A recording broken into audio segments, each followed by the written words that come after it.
So I need to give you guys this disclaimer. This vlog has a lot of cell phone footage in there. I didn't know it was going to be that bad, but I was really frustrated. I couldn't find yeast because everybody's panic shopping. So with that disclaimer, please stick through it. And without further ado, here's what it looks like to shop in Michigan with everybody panic shopping. All right, guys, so this is day one of the coronavirus files. It is currently 10:12 p.m.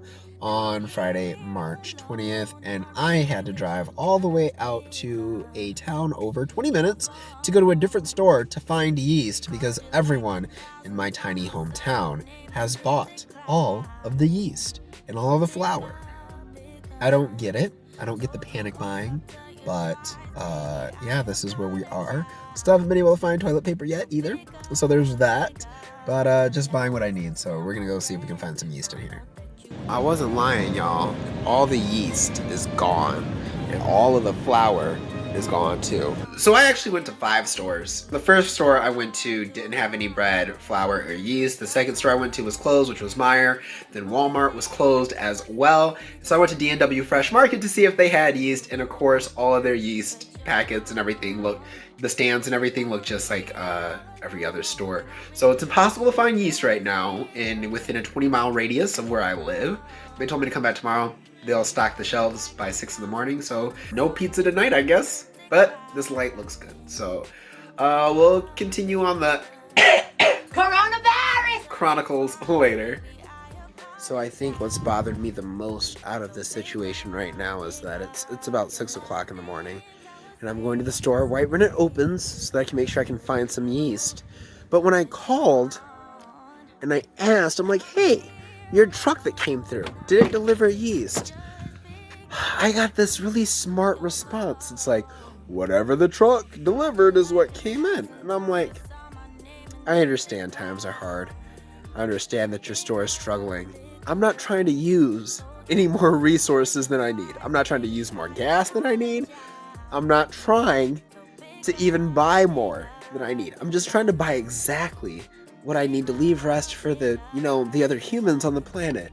And being human and treating each other kindly are very important. So I was just very disappointed in the response that I got, needless to say. But we will see with this 20-mile drive, since the only thing we got was, what the truck gave us was what we got. We will see what we get when we get to Family Fair.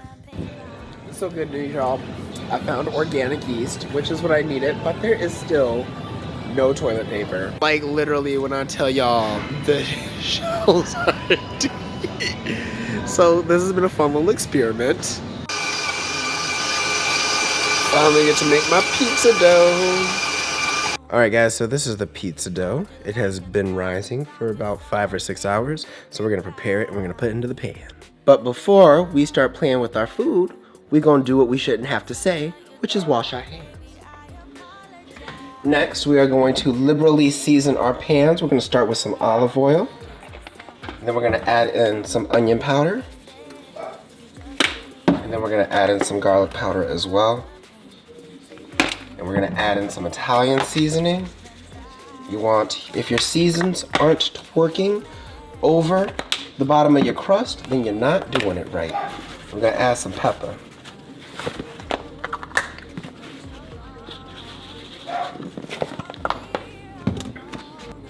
And then you're gonna add just a little bit of cornmeal to that for extra non-stick assurance. I'm gonna add just a little bit more oil so that we can make sure it goes all over the pan. So yeah, we need more oil. Alright guys, so the next thing you're gonna do is you're gonna put it in the pan. It is okay if it's not perfect. And we're gonna let this sit for 30 minutes while it rises on its own. So with our burner on medium heat, we're going to spread our sauce edge to edge. I used about 3/4 of a cup of sauce, but you can add more to your liking. And we're gonna let this cook for about 8 minutes from the time we turn on the heat to when we put it in the oven. So everything happened real quick, but basically all you're going to do is you're going to wait until you pull it off the eye to put the cheese on, and then you throw it in the broiler. Look at the bottom of that.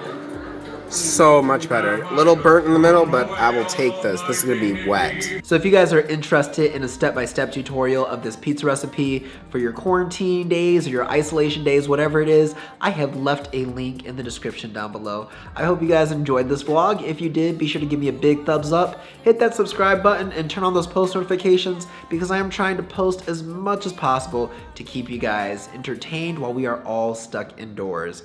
Again, if you haven't followed me on social media, my links are in the description down below, and be sure to check out the YouTube fam. Their links are also in the description down below. If you're ever feeling uninspired, uncreative, or just want to give up on life, remember, every day, airplanes take off against the wind. Live, love, laugh, stay inspired, stay fabulous, and wash your hands.